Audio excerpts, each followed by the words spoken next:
Leitura do livro História de um Homem de Pietro Baldi, capítulo 19, No Inferno Terrestre. E então, uma dúvida atroz se apossou dele, dúvida que o impeliu a engolfar-se em nova realidade da terra, antes negligenciada. Qual seria a lei que o condenava com tanta segurança e convicção? E no dissídio entre ele e o mundo, não podia ser que fosse ele quem estivesse errado? Conheceria em verdade este mundo que sempre reprovara? Por que as coisas aconteciam de tal modo? Podia ser que o mundo tivesse boas razões e que houvesse nele uma lógica diferente, que ele não compreendia ainda, por não a conhecer. Que lógica seria essa? E por que seria assim? Havia ali em ação qualquer força ignorada que escapara à conquista dos seus conhecimentos? Além das afirmações já experimentadas pela inteligência e pela bondade, poderiam existir afirmações diversas ainda não exploradas por ele? Quem teria razão, ele ou o mundo? Quem era superior? Se o mundo era sedento de prazeres materiais, não era ele sedento de prazeres espirituais? Se o mundo procurava fugir à dor com o gozo de seus sentidos, não procurava ele igualmente fugir à dor no gozo do espírito? Começou então, desde esse novo ponto de vista, a revisão de seus valores espirituais. O mundo cercara-o, assediara-o, penetrara-o, estava agora dentro dele e ele próprio continuava agora a obra do assalto, cumprindo a própria autodestruição. Os fatos levavam-no a crer que toda a precedente direção de sua vida fora desbaratada e lhe era necessário agora uma direção inteiramente nova e que, uma vez começada, teria que seguir até o fundo. Como um culpado, seu espírito era chamado a prestar contas à razão prática pelos seus sonhos e ideais.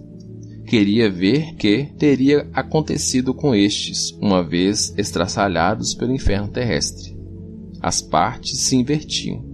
Agora era o mundo no qual ele tivera que cair, que com ele desafiava o Evangelho. O que teria este respondido? Que teria acontecido àqueles delicados sentimentos de bondade, perdão e amor transportados ao reino da força, onde o maior mérito está em saber rebelar-se e vencer. Se a lei do Evangelho no céu subverte as leis da terra, estas na terra subvertem aquela. Tornava-se assim arruinado o motivo fundamental de sua vida. Já não se tratava de olhar do alto do céu as misérias da terra, mas, destas, ver quanto o céu estava intangível e longínquo. Era hora de pôr em contato com a crua realidade aqueles ares de super-humano do espírito, que vai à cátedra para julgar e condenar o homem comum. Era hora de encolher-se às suas medidas, responsabilizando-se pelas próprias desgraças e misérias. Era hora de se tornar vil e desgraçado, humilde nulidade dos caminhos, despindo o orgulho de passados superamentos, deixando a aristocracia do pensamento e do sentimento, que se reduziam a isenções de privilegiados, por uma realidade em que havia necessidade de olhar face a face. Eis o que o mundo lhe dizia, agora que se tornara um deles. Oferecia-lhe uma rude lição em cuja brutalidade devia encontrar salutar lição de humildade. Fica sob julgo conosco, se, em verdade, como dizes, somos todos irmãos segundo o Evangelho. Era isso que o mundo lhe dizia. A experiência era importante. Num retrocesso involutivo, devia perder as vantagens da liberação e arrostar todos os gravames da matéria. Então, o que é mais importante?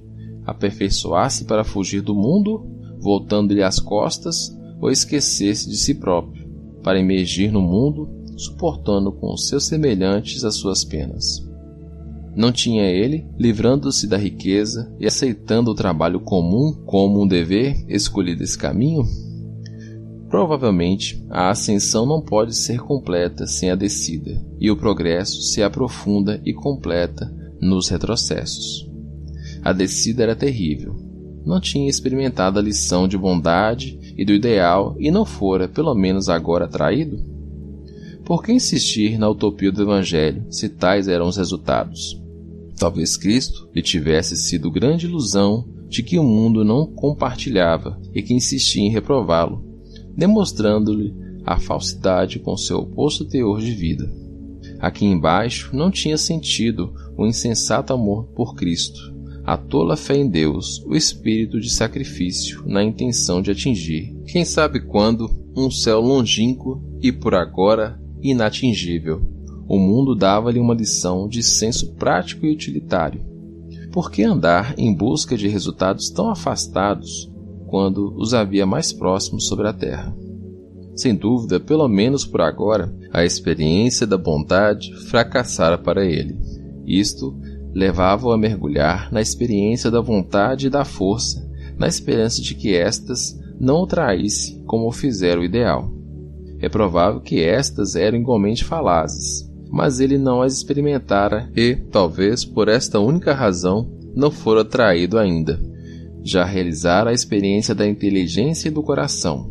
Não lhe faltava senão a experiência puramente humana e viril da vontade e da força, e assim entrava em nova fase de vida. Superada a prova da dor, como instrumento de redenção, concessão altruísta feminina da vida, atirava-se agora à prova da luta, como instrumento de conquista, concessão egoísta masculina da vida. A velha experiência trocava de natureza e se completava na outra, que era inversa e complementar. A aceitação passiva se transformava em ação viril. Por um momento, desprezou o aspecto negativo e passivo do ideal, feito de sacrifício, de piedade, de bondade, de espera, para realizar seu aspecto positivo, feito de vontade, de força, de luta e de conquista. Era uma descida do céu à terra, talvez útil para assegurar a sua posição. Tinha agora que fazer suas, não as leis do céu, mas as da terra, e aguardar os resultados. Tinha que realizar nova experiência, sabendo bem que estas não se pode fazer por intermédio de outros, mas somente com meios, perigos e também resultados próprios. Precisava mudar. Não se tratava mais de ordem, de harmonia do divino, de amor ao próximo, de bondade e justiça. Tinha que sair deste paradisíaco concerto e entrar num mundo caótico de luta e dissonâncias, de agressão e de prepotências, onde o necessário não é coordenar-se, mas reagir e vencer, impondo-se a tudo e a todos. Seria isto verdadeiramente diabólico e infernal, ou havia certa nobreza na ferocidade, certa justiça na força, certa respeitabilidade na baixeza? Às vezes, parecia-lhe quase maravilhoso o novo ponto de vista. Havia, sem dúvida, admirável coragem no insignificante homem para ousar, sozinho, desafiar o caos e impor-se a ele sem o conforto das harmonias divinas de auxílio superior. Havia terrível coragem no franco reconhecimento de ser fera e de querer adaptar-se às leis das feras com todos os riscos e perigos. Havia na inferioridade de grau evolutivo, na primitiva insensibilidade, na rudeza elementar, a potência do bloco de mármore ainda não esculpido e sempre, embora em germe menos evidente, a mesma centelha de vida de Deus. Do ponto de vista da rude virilidade, a piedade e a bondade pareciam-lhe debilidade e incapacidade. Visto pelo homem da terra, atleta da força, aquele outro homem do ideal parecia abandonado e inconsciente, embora fosse um atleta do pensamento.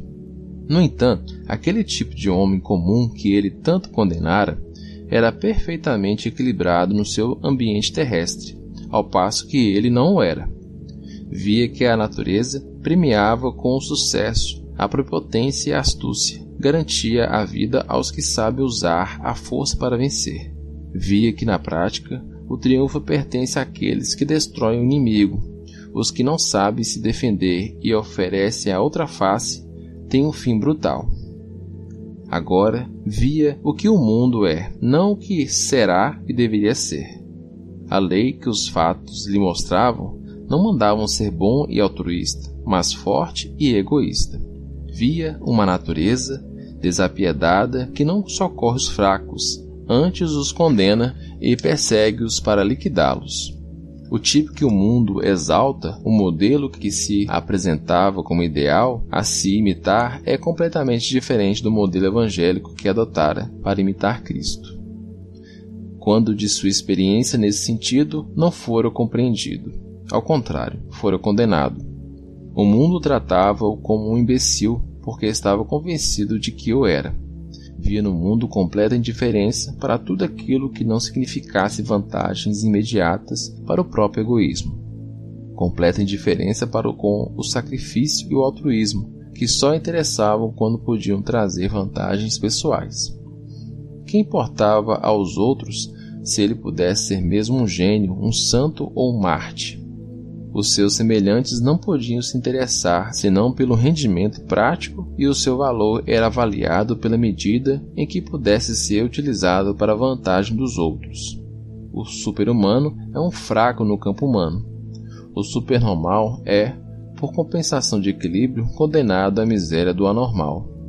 O caminho do ideal é caminho de sacrifício e de martírio. O gênio é o inepto para a prática da vida.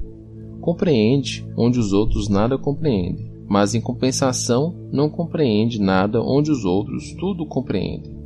É insignificante onde os outros são tão exuberantes. Tudo isso nada importa ao homem comum, que apenas se interessa em descobrir qual o ponto fraco do tipo de exceção, para aí o ferir, para desfrutá-lo ou destruí-lo. Via que a lei altruísta do Evangelho não era nesse mundo sentida como verdade senão pelos fracos, os quais, procurando proteção no altruísmo, dele esperavam tudo. Não era sentida senão como mentira pelos fortes, para os quais o altruísmo dá prejuízos. Em suma, a terra não era lugar de paz, de segurança paradisíaca, como o Evangelho pregava, mas de grande miséria, onde urge a defesa e impera sem tréguas a lei desapiedada da luta de todos contra todos. Um ambiente em que se procura, se exalta, se adora a força. Bondade e justiça são refinamentos dos grandes senhores, são luxos criados para os anjos que estão no céu, não para os demônios que vivem na terra. Aqueles que dispõem de força usam-na para si mesmo. Apenas os fracos, em busca de auxílio, se refugiam no Evangelho. E o Evangelho, feito para a ascensão humana em direção ao Espírito, redunda em refúgio de inaptidões.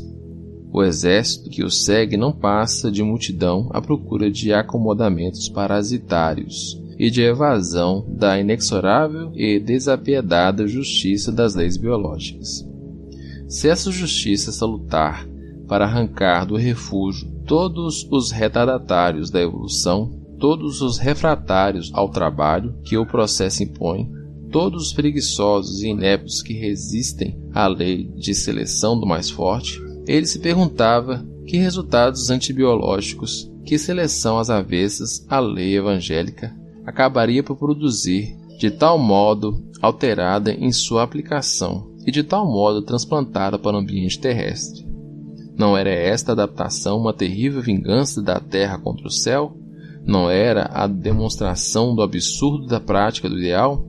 Uma traição contínua ao martírio de Cristo? E, se sobre a terra o Evangelho não pode existir senão assim alterado, de que servia havê-lo proclamado? Se estes eram os resultados práticos, não era uma aberração insistir neste caminho? No entanto, não se podia negar que sobre a terra também havia uma lógica, embora terrível. Mas as duas lógicas, do céu e da terra, não podiam se encontrar, senão fatalmente se invertendo, traindo-se e destruindo-se mutuamente. Ele que vivera a experiência da vitória da lógica do céu contra a terra, deveria viver a experiência inversa. Ao menos agora no mundo, essa segunda era uma realidade. Duas posições exclusivistas e inconciliavelmente contrárias. Cada uma das duas afirmativas no seu absolutismo implicava a completa negação da outra.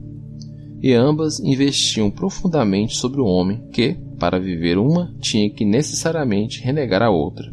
E ele era tão irredutivelmente honesto e leal que não mais podia se adaptar à aviltação de um acomodamento. Aqui estava então a terceira posição, cuidadosamente elaborada nos séculos, aninhada agora no centro da fé e bem armada de defesas, uma posição na qual se triunfa jogando com palavras a força de prudentes silêncios sobre os princípios mais profundos, sofismando a consciência, refugiando-se nas formas, até pôr de acordo, ao menos em aparência, a terra com o céu. Tinha-se a doce ilusão de se poder conquistar o céu sem se incomodar o corpo. Isso se formou por tácito consenso, tão profundamente instintivo que todos estavam de acordo sem o saber. Uma convenção tão estável que se fixara em costume. O instinto da vida animal, o impulso das leis biológicas, adaptava-se à subversão celeste, aceitando-a parcialmente, em parte repudiando-a e em parte reagindo contra ela.